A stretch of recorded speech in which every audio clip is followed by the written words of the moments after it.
Hola queridos hermanos, bendiciones para todos. Damos gracias al Señor de poderles llevar a ustedes este comentario de la lección de Escuela Sabática. Ofrecemos disculpas, hemos tenido algunos inconvenientes de salud. Ya notarán ustedes eso afectados un poco en la voz, pero con amor para todos comentamos esta lección. Está titulada Jesús, el dador del descanso. El texto central, Hebreos 4:9. Por tanto, queda un reposo para el pueblo de Dios. Y les recordamos, seguimos orando por sus necesidades. Oramos los unos por los otros. Hebreos 1 y 2 se centraron en la entronización de Jesús como gobernante y libertador del pueblo de Dios. Hebreos 3 y 4 presentan a Jesús como el que nos brindará descanso. Esta progresión tiene sentido una vez que recordemos que el pacto davídico prometía que Dios les daría descanso de sus enemigos al rey prometido y a su pueblo. Segundo libro de Samuel 7, 10 y 11. Este descanso está disponible para nosotros ahora, que Jesús está sentado a la diestra de Dios. Hebreos describe el descanso como un descanso que pertenece a Dios y como un descanso sabático. Aquí en Hebreos 3 y 4 se presenta este concepto, el descanso de Dios. Pero aquí debemos compartirles la siguiente idea. Los que hoy rechazan el sábado en el mundo cristiano, su argumento principal es que el descanso hoy ya no es un día, que el descanso es Jesús, porque ya estando en el nuevo pacto, ya no hay que guardar un día. El descanso entonces se encuentra en Jesús. Ahora debemos refutar esta idea. Esta es una idea incompleta. Dios nunca estuvo alejado de su pueblo. Siempre Él quiso ser el descanso para su pueblo. Desde que el hombre se separó de Dios hasta el final, ese es el propósito de Dios. ¿Cómo puede ser que ahora sí hay descanso en Cristo y antes no había descanso en Dios? Vamos a leer algunos textos que nos ayudan a comprender esta idea. Éxodo 19:4. Vosotros visteis lo que hice a los egipcios, y cómo os tomé sobre alas de águilas y os he traído a mí. Y os he atraído a mí. ¿No le recuerda a usted este pasaje a Mateo capítulo 11, versículos 27 y 28? Venid a mí los que estéis trabajados y cargados. El texto usado para esta idea de que ahora el reposo es Cristo y que no hay que guardar el sábado es lo que dice Éxodo 19:4. Atraerlos a mí. ¿Qué dice el Salmo 23? Jehová mi pastor, nada me faltará. En lugares de delicados pastos me hará descansar. El concepto del salmista era el descanso en Dios. El descanso en Jehová es la experiencia de tener ese tiempo de calidad con el Señor sin los afanes de la vida. Y eso lo veremos en el transcurso de nuestro estudio. Y aquí debemos recordar lo que dice el Salmo 46:10. Estad quietos. ¿No quiere el Señor tener a su pueblo en un tiempo con Él donde esté quieto? Donde haya dejado a un lado sus afanes por el sustento, sus afanes por las cosas que perecen? Claro que sí. Así que, mis hermanos queridos, siempre ha sido el propósito de Dios. Y ese descanso que fue provisto desde el mismo Edén para Adán y Eva, en primer lugar fue el sábado, la experiencia que Dios quería tener con ellos. Y esta era una experiencia de perfección, era una experiencia de descanso, era una experiencia de alabanza al Señor y una promesa de que Dios restituiría todas las cosas. Leo el siguiente pensamiento de esta introducción. Cuando guardamos el sábado, recordamos que Dios hizo una provisión perfecta para nosotros cuando creó el mundo y cuando lo redimió en la cruz. Sin embargo, la verdadera observancia del sábado es más que un acto de conmemoración. Es un anticipo en este mundo imperfecto del futuro que Dios ha prometido. Ese es el concepto que veremos en esta lección. El doble propósito de Dios. El descanso espiritual, el descanso en Dios, pero no separado de un descanso físico, de un tiempo de refrigerio con el Señor. Lección para el día domingo. La tierra como un lugar de descanso. Génesis 15, 13 al 21. La pregunta es, ¿qué le prometió Dios a Abraham? Entrarlo a la tierra que conocemos como la tierra prometida. Esta tierra tenía un propósito. ¿Cuál era el propósito? ¿Cómo Dios quería que Abraham viviera? Vamos a leer Éxodo 33, versículo 14. Y le dijo, mi presencia irá contigo y te daré descanso. Mi presencia irá contigo. Miren ustedes, y volvemos al concepto anterior de lo que es el descanso. Y les recuerdo Éxodo 19:4. La Biblia nos ofrece un descanso y puede ser que pensemos en el descanso, en las cosas de acá, en el trabajo, por supuesto. Pero aquí el descanso del que habla Éxodo 33:14 es ofrecido por el Señor. Estar en Él es estar en descanso. Estar en Él es estar tranquilo. Es tener paz en el corazón. ¿Notan ustedes? Ahora, ¿qué tiene esto que ver con el descanso físico? De Éxodo 28 al 11 y de Deuteronomio 5, 12 al 15. ¿Cómo nosotros podemos relacionar el descanso espiritual también con el descanso físico? Los dos, mis hermanos queridos, se relacionan entre sí. Y es más, los dos tienen que ver con una palabra que nosotros escuchamos con frecuencia hablar, la palabra fe. Los que niegan la obligación o el privilegio del sábado dicen que tienen fe.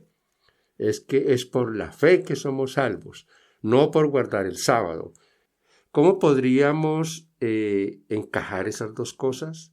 ¿Cómo podría verse la fe reflejada en alguien que dice que no tiene que hacer? ¿Y cómo se refleja la fe en aquel que por fe hace las cosas para Dios?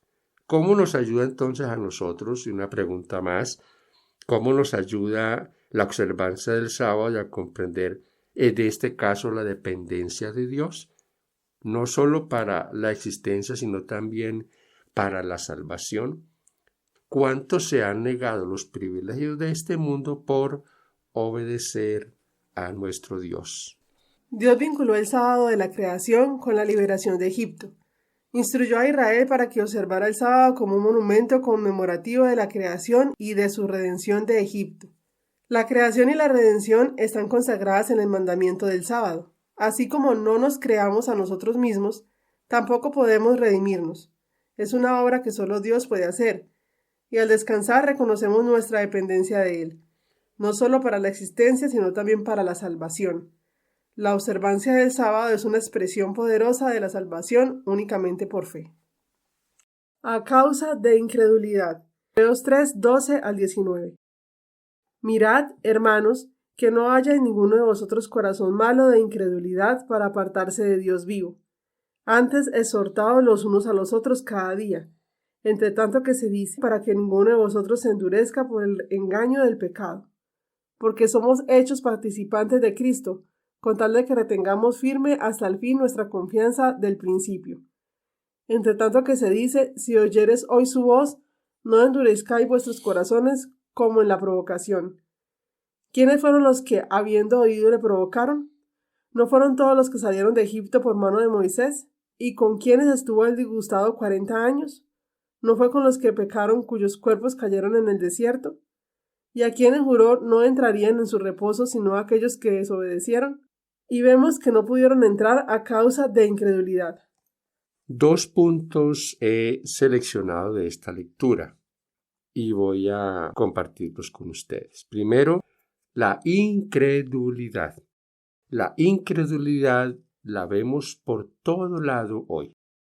Es la falta de confianza en las cosas que Dios ha establecido para nosotros, que son una bendición. Y la segunda, los malos informes, los informes mentirosos, ¿Qué es lo que hoy vemos en el mundo? Estas dos cosas. La incredulidad que trae un mal informe. Josué y Caleb coincidieron que la tierra era buena y no discutieron el hecho de que la gente allí era fuerte y las ciudades fortificadas. Pero, ¿cuál fue su propuesta? Dios estaba con ellos, Dios estaba con el pueblo, y lo que Dios había prometido lo cumpliría.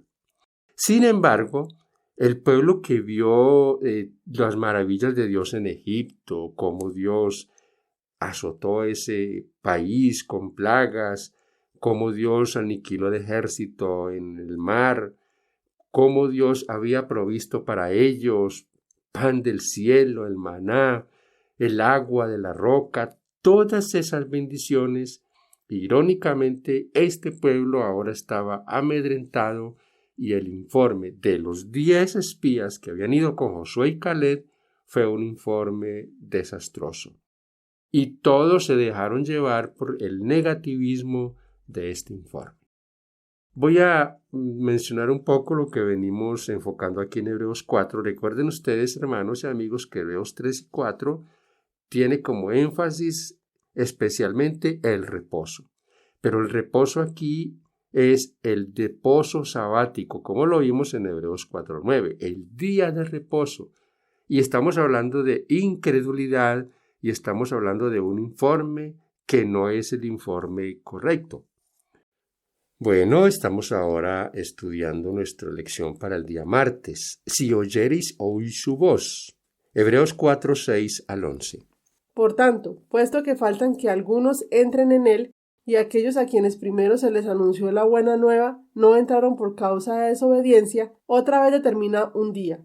Hoy, diciendo después de tanto tiempo, por medio de David, como se dijo, si oyeres hoy su voz, no endurezcáis vuestros corazones.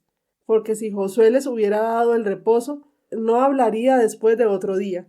Por tanto, queda un reposo para el pueblo de Dios, porque el que ha entrado en su reposo también ha reposado en sus obras, como Dios de las suyas. Procuremos, pues, entrar en aquel reposo, para que ninguno caiga en semejante ejemplo de desobediencia. Interesante esta lectura que María Eugenia nos ha tenido. Aquí encontramos la palabra si oyeres hoy su voz. Y el mandato o la advertencia, no endurezcáis vuestro corazón. ¿Qué hubo en el pueblo de Israel? Hubo en el pueblo de Israel endurecimiento del corazón. Fíjense en ustedes que aquí lo que nos dice la palabra de Dios es lo que ellos perdieron de privilegios de los que Dios les había otorgado. Mis hermanos, no es lo que siempre ha pasado. Y si reconocemos nosotros el caso del pueblo de Israel, uno de sus mayores pecados fue el abandonar a Dios y el echar a un lado el día de reposo. Ahora, es bien importante que esto que estamos viendo hoy, o sea, que sucede hoy, en un momento tan difícil para la humanidad, que haya tantas voces que desanimen a aquellos que ven en la palabra de Dios esa verdad que debe obedecerse. Y es impresionante cómo tantos desaniman a los que quieren obedecer a Dios de entrar en su reposo y de hacer la voluntad de Dios. Eso es una cosa impresionante. ¿Qué carga llevan estos informadores negativos en cuanto a su responsabilidad de no entrar y de no dejar entrar? Entre tanto, Dios nos invita hoy a entrar en su reposo. Hoy es un concepto lleno de significado. Cuando Moisés renovó el pacto de Israel con Dios en la frontera de la tierra prometida, enfatizó la importancia de hoy. Deuteronomio 5:3, Deuteronomios 4:8, 6:6, 11 y 2. Hoy era un momento de reflexión en que él invitaba al pueblo a reconocer que Dios había sido fiel con él. Deuteronomio 11, 2 al 7. Hoy era también el momento de decidir ser fieles al Señor. Deuteronomio 5, 1 al 3.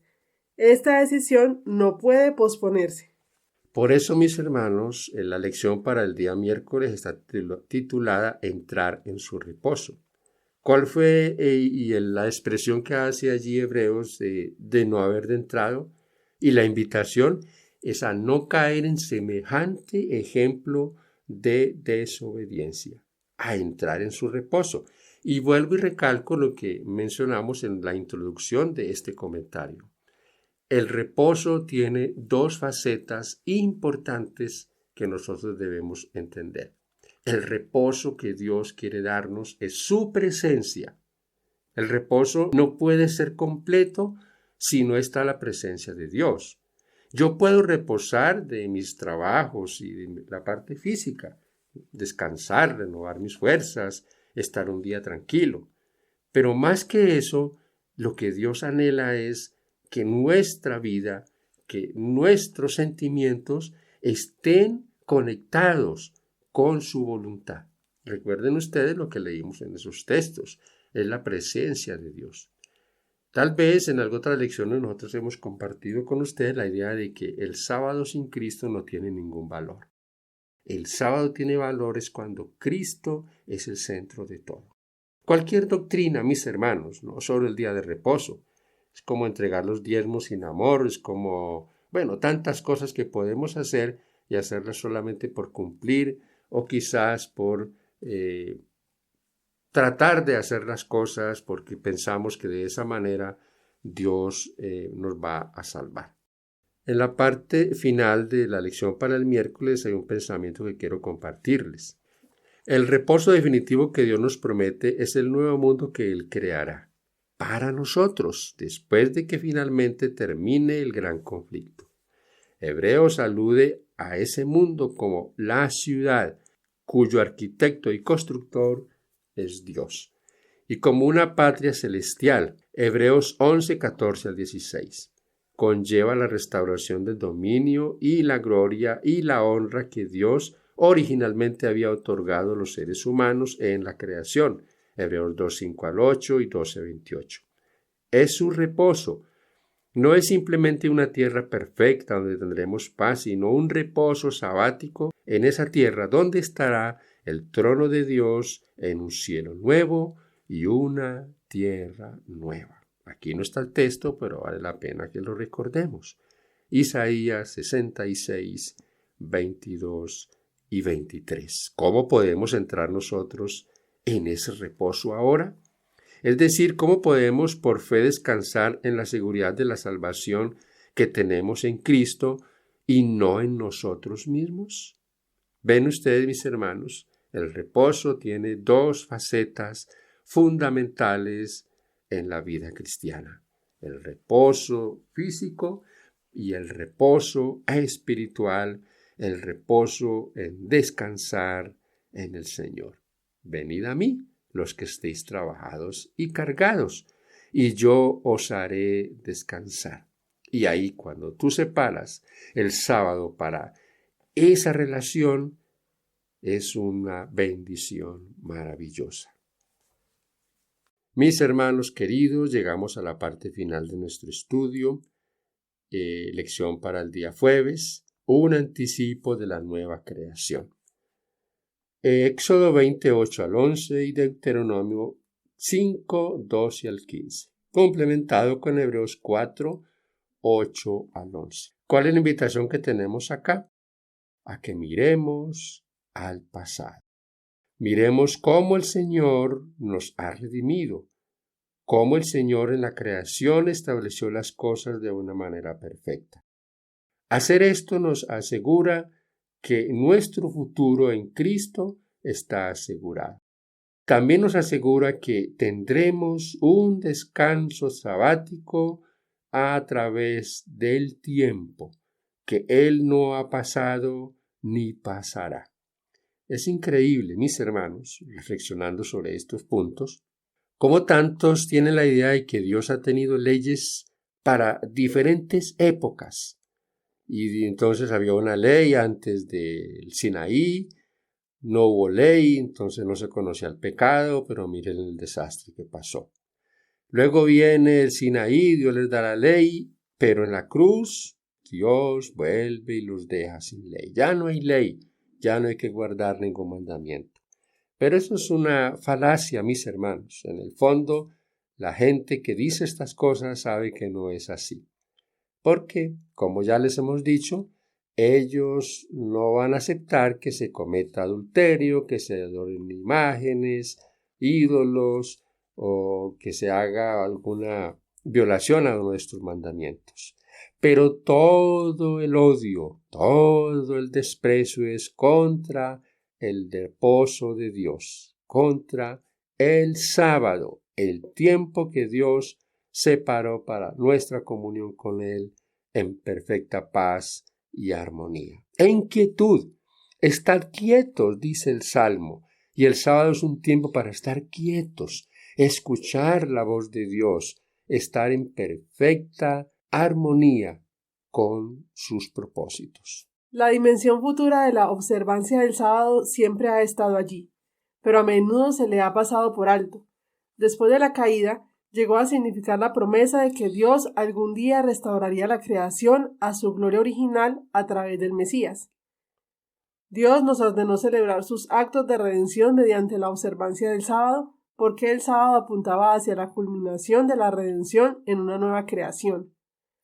La observancia del sábado es una anticipación del cielo en este mundo imperfecto.